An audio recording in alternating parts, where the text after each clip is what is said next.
Okay, this lesson is about becoming a responsible citizen. It talks about character, volunteer work. Okay, so it says here find volunteer opportunities. Many opportunities exist in most communities for volunteer service. Even though we're a small community, it's still a good place to be able to volunteer. I do a lot of volunteer work, and I work and I have kids, so there are definitely a lot of opportunities out there. And it says one of the first things you should do is take personal inventory of your skills and interest. Then look for opportunities within your community that match your skills and interest. Which opportunities motivate you most to serve? So, looking at your skills and your interests, that's how you match your volunteer work. So, if you like gardening, maybe you could help at the local community garden that we have here. So, it says here you could also tutor younger students, organize games for children in your neighborhood, get involved in student government, such as student council, help set rules and policies to make your school a better place. So, volunteering at school is a great thing. Become a hospital volunteer, visit shut ins and run errands for them. So, shut ins are people who can't get out of the house, whether it be a disability or they don't have a driver's license or they don't have a car, or it's just someone who doesn't get out very much anymore. Visiting nursing home residents, and if you can't visit, maybe you could send cards to the nursing home. They love to get little deliveries to each of their rooms. You could also collect recyclable materials, and I also say picking up trash around your neighborhood or down your street. Grab an old shopping bag and then just fill it up as you go. I would suggest wearing gloves though. So it says take part in food, clothing, or toy drives for people in need. And we have the kids closet here in this community that they collect things and they wash clothes, they fold them, put them away. Join a community cleanup group. Sometimes you'll see like graveyards have a community cleanup group started.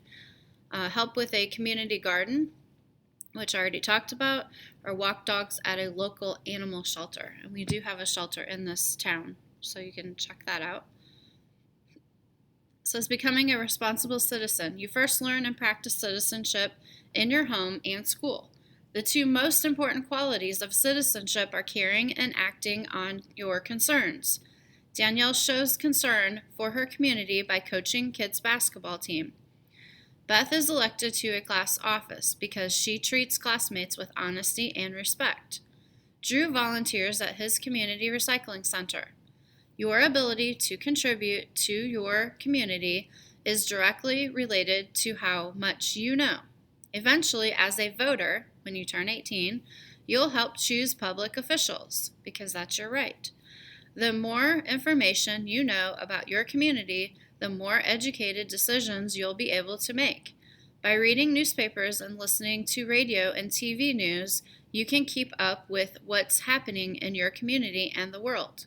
And in our small town, we have a radio station, and they also have a website that you could go to get updated information.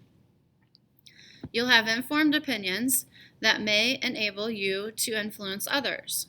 When you know what's going on, you're more likely to make a positive difference in your community and the world. And it says here the character test. Learning to develop and display positive qualities of character and values takes time. So most of you that are watching this, you're between 13 and 14 years old, and your character, it's taking time to build that up because you've been developing that between 13 and 14 years already. But most adults are still building their character. Okay, so the rewards are great, even though it does take time. People come to respect you for who you are, which is very important. In turn, you learn to prize yourself.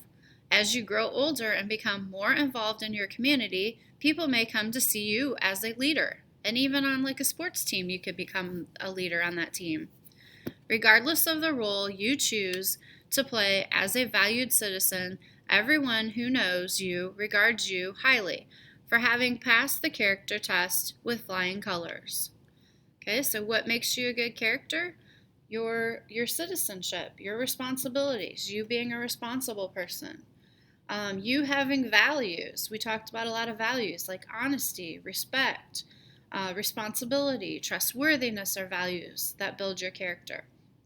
So having good ethical principles and having the traits that you need and your maturity also build character. And that's the end of this chapter.